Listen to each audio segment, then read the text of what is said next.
나온 이주옥 기자입니다. 네. 먼저 질문 한 가지 가장 중요한 질문인 것 같아서 먼저 그 질문을 드리겠는데요. 국민새정당이 제1호 총선 공약으로 저출산연금제도 도입을 하셨어요. 예. 그거를 첫 번째 공약으로 내고 특별한 이유가 있으신가요? 예. 우선 그 1호 공약 이전에 국민새정당은 2017년도 4월 15일 선관위 제199호로 등록이 된 정당입니다. 그리고 금년 4년 차에 이제 접어들었는데 금년 4월 15일 총선에서 필승 전략 1호로 저출산 연금 제도, 저출산에 대한 대책을 1호로 내놨습니다. 이유 중에 하나는 우리나라가 지금 5,186만 7천 명으로 인구가 5천만이 넘고 있습니다만은 금년 4월 15일 총선에서도 4,300만이 유권자입니다. 그러니까 우리가 신생아가 줄어들고 고령화 시절이 와가지고 이런 현상이 이루어졌는데 국가의 경제 원동력, 국가의 성장 원동력은 출산율에 있다고 생각이 됩니다. 우리나라 역대 정부가 약 192조라는 엄청난 돈을 소비하면서도 출산 해결이 되지 않은 이런 안타까운 현실을 우리 국민새정당이 금년 4월 15일 총선에서 저출산 연금 제도를 도입해서 나라의 경제나 나라의 성장 동력을 앞세우고자 하는데 그 목적이 있습니다.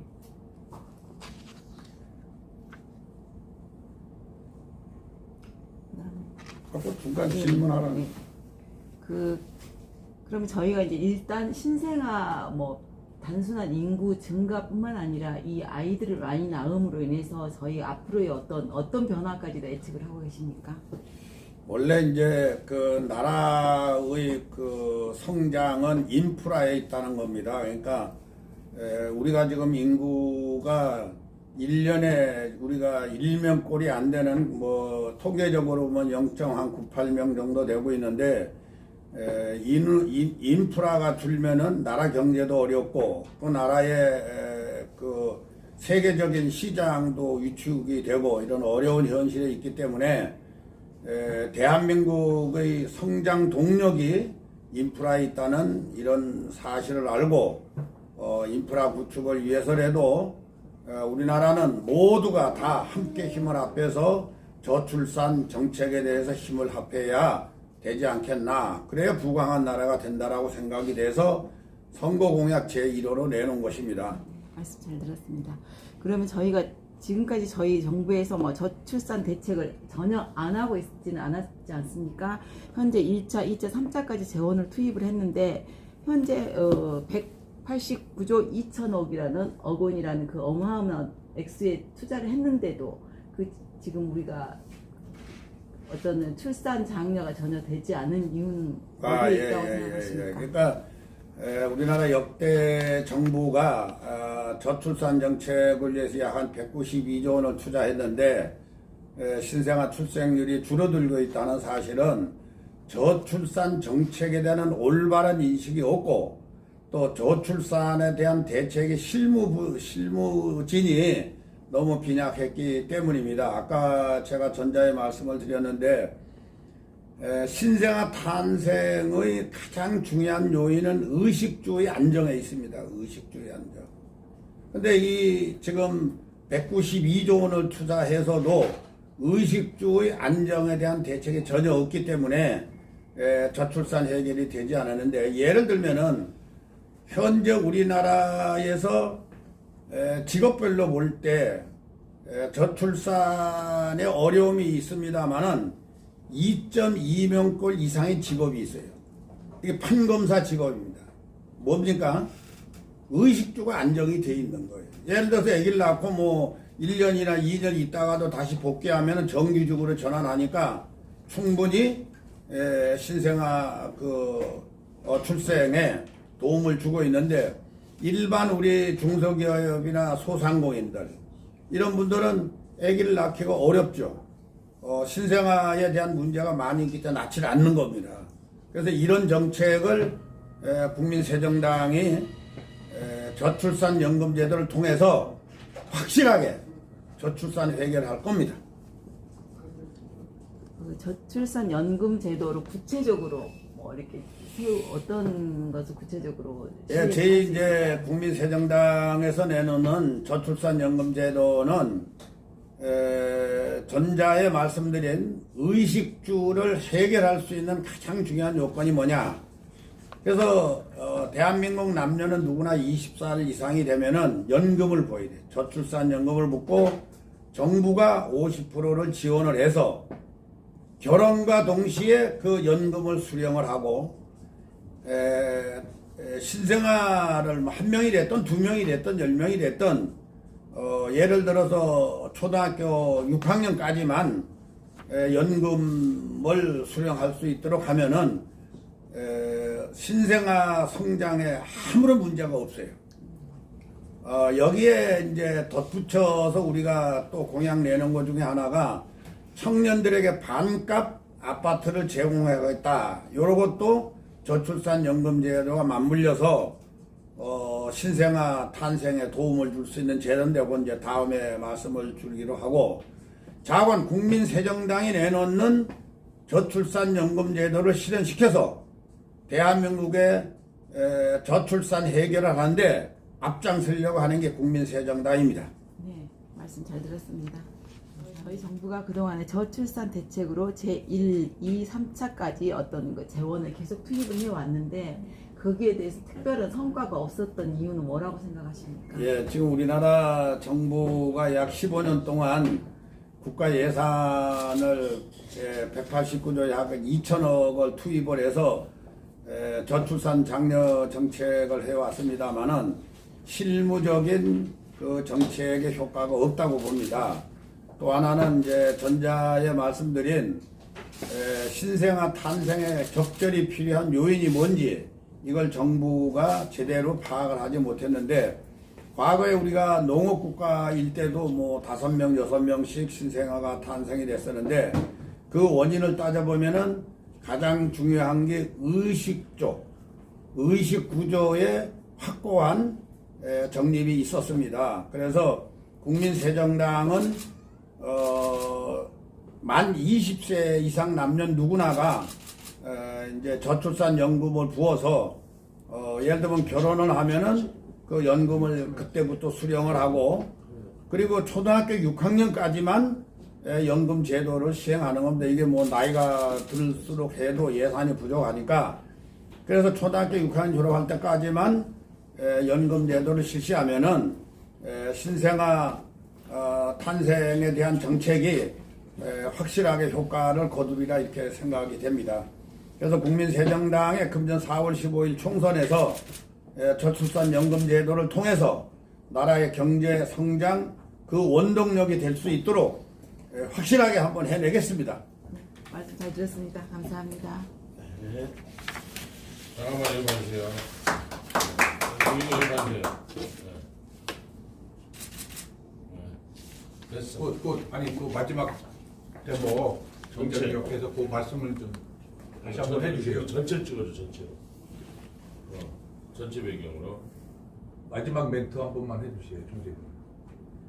네, 국민새정당은 금년 4월 15일 총선에서 저출산연금 제도를 제1호로 해서 국민에게 뜻있는 이런 선거 공약으로 반드시 필승하겠습니다.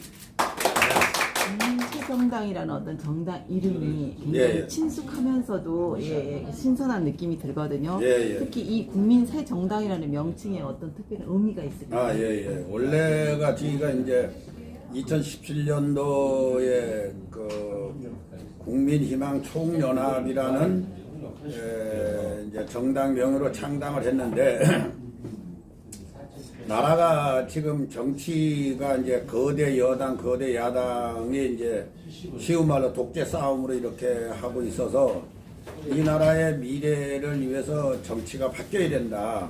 그러려면 새로운 정치를 해야 되지 않겠느냐. 그래서 저희가 깨끗한 정당, 새로운 정당을 표방하는 의미로 국민 새 정당으로 당명을 변경해서 했는데 많은 분들이 아주 정당 중엔 제일 그 이름의 선호도가 좋다 이렇게 지금 얘기를 하고 있습니다. 아, 네네. 앞으로 그 총선까지 지금 56일이 남았는데요. 예. 특별히 뭐 당이 밀고 있는 적극적으로 밀고 있는 정책이 있다면 한 몇 가지만. 예. 원래 이제 그 국민새정당이 창당을 할 때 정강 정책이 대한민국도 마찬가지고 전 세계가 갑과 을의 그 사실 전쟁이잖아요. 그래서 우리는 을의 입장에서 정책을 펴고 을의 입장에서 나라 발전에 이바지하자 이런 뜻으로 중소기업과 소상공인을 대변하는 정당으로 가겠다 이런 이제 정강 정책을 저희들이 표방하고 있습니다. 알겠습니다. 이건 조금 약간 예민한 질문이기도 한데 현 정국을 좀 냉정하게 평가를 한다면 예. 우리가 이제 많은 국민들이 2019년도를 식물국회다 또는 동물국회다 이렇게 얘기들을 했는데 여기에 그 주범이 더불어민주당하고 자유한국당이었습니다.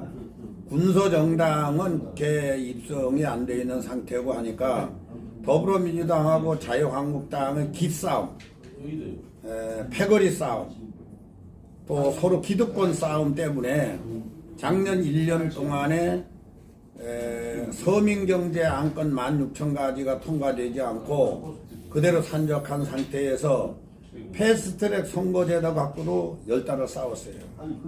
그래서 국민들이 볼 때 더불어민주당하고 자유한국당의 실성이 나서 그러면 4월 15일 총선에서는 80.2%가 세대교체해야 되겠다.